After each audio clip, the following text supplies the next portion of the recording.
So what is Steve Borthwick thinking, putting Marcus Smith at fullback for France? After 8 straight games of Marcus Smith being in possession of the number 10 jersey, is he now wasting the talents of what has been England's most potent attacking outlet? I know you'll tell me what you think in the comments down below. Please do. Give the video a thumbs up and hit subscribe as well. I'm going to make the argument that there is logic in it, and it could even work. And I'm going to do that by looking back 1 year to Le Crunch 2024. England arrives off the back of a great win against Ireland. They wanted to back up. A little bit of confidence, which maybe they're lacking currently. And France were looking to finish the Six Nations on a high after a, by their high standards, poor campaign. And they were desperate to win on home soil and finally get over that World Cup hangover. It was an absolute belter of a match. And 7 minutes into it, George Furbank goes down injured and has to leave the field. Marcus Smith coming on to play the remaining 73 minutes at fullback. So he's already played basically a whole game in the number 15 jersey effectively for England against France in recent memory. And how did it go? And why might it be a good idea this time? Well, you only have to look at the way that France kick. They kick deep, and they kick deep often, giving time and space for whoever is in the backfield for England to either return the kick, run it back, or get into a kicking duel. And on each of those counts, I'd argue Marcus Smith is a better option than Freddie Stewart. And that is, after all, what this comes down to, isn't it? If George Furbank was fit, just like last year, Marcus Smith wouldn't be on the field at 15. But George Furbank was injured then.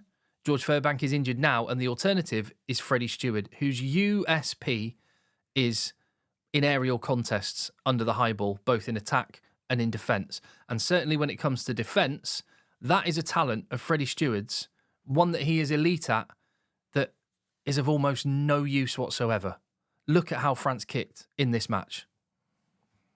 Quite often you'll see that France kick the ball not just long, but off the field.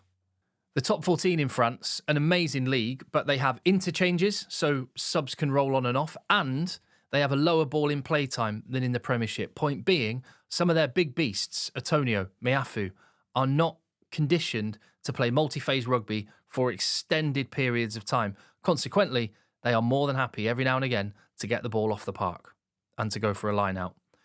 Now, you could say maybe running it back is not a strength of Marcus Smith if he's running it into contact, but there is also the possibility that he might be able to return a kick with a kick. This one doesn't quite work out. It goes just a metre too far, but Marcus Smith's range and execution of kicking is better than Freddie Stewart's. And when France did kick that little bit shorter to compete, England neutralised that threat almost every time comfortably. They are just better at this particular skill than France are. The only time France did get the ball back was when they dinked it over the top and the ball bounced, not because a Frenchman got underneath it. And generally speaking, France try to kick to find grass. But what about when England have the ball? Their range of kicking is that bit shorter, with competition very much in mind. And it is something that England are going to use against France because, as I say, they are just better at it. Every single time the ball went up, France hardly ever dealt with it cleanly. And in many occasions, England got the ball back and were able to launch attack plays from it. The crossfield bomb, we saw South Africa use this to great effect in the World Cup quarter-final. It is a weakness for France. It's one that they're aware of and that they're trying to work on, but it's just not a strength of theirs. This is one of their few weaknesses, and it's something England can and should and will take advantage of. Now, you could make the argument that having Freddie Stewart on the field for exactly this sort of scenario would be a massive benefit, and I agree. It's a trade-off, and it's a balance, but England have players more than capable of causing France problems. On the one occasion where France did manage to gather the ball cleanly, it was because Damien Penaud did a great job at shepherding Thomas Ramos, stopping Elliot Daly from getting to him. Now, this is something he's not going to be allowed to do under the current rules that we're operating with.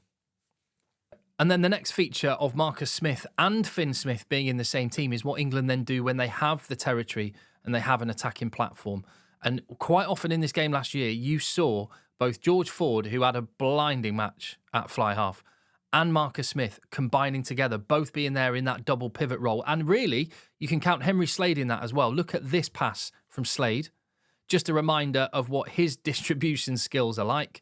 Last week, England played 3 7s. You could argue this week, England are playing 3 10s. And what that can do to open up space, unlock the defence, and put people like Tommy Freeman away. Marcus Smith actually scores a try in this game as well. It was a purple patch for England, and with good ball at the back of the line out, Ben Earl manages to make a break through the middle, and because he's that bit wider now, because he's the fullback, Marcus Smith on his shoulder, able to step and gas, fend and score, and show that he is good with open field as well. He's got a skill set that can come to the fore when England are attacking. And that Ford-Smith pivot, which will be Smith-Smith this week, combined absolutely beautifully as well for the try, which, well, I can't have been alone as an England fan thinking this had won the game for England as the game moved into its dying moments. Really good attack phase play. And then those two playmakers stacking themselves up next to each other on the right-hand side. Two brains, two great pairs of hands, and don't they combine for absolutely brilliant England try. This time, the little tip-on from George Ford worked a treat. And hey, maybe Freddie Stewart would have been able to do exactly what Marcus Smith did with the take and the give. But you know when you have a player of the calibre and skill set that Marcus Smith does, that those chances will be taken. Now, I describe the selection of Marcus Smith over Freddie Stewart as a trade-off. Yeah, what you gain in some respects, you lose in others. And I think you kind of see it here. Marcus Smith's inexperience at international level as a 15 is the last line of defence, and he gets squared up easily by Leo Beret as Nolan Le Garrett goes through for a brilliant try. Now, Marcus Smith is not experienced at this level. One-on-one last line of defence, he may have a deficiency. But then again, just as we're watching Leo Beret carve through Marcus Smith, wasn't that a similar criticism that people had towards Freddie Stewart with Jamison Gibson Park last weekend against Ireland? Look, the selection of Marcus Smith at 15, it is a trade-off. No question. And it's a trade-off, an equation that Steve Borthwick needs to try and work out because George Furbank is not there. George Furbank is experienced as a 15 and has playmaking abilities in a way that Freddie Stewart, for all his great qualities, doesn't. But those great qualities of Freddie Stewart's are not going to be nearly as valuable against France as they are against other nations.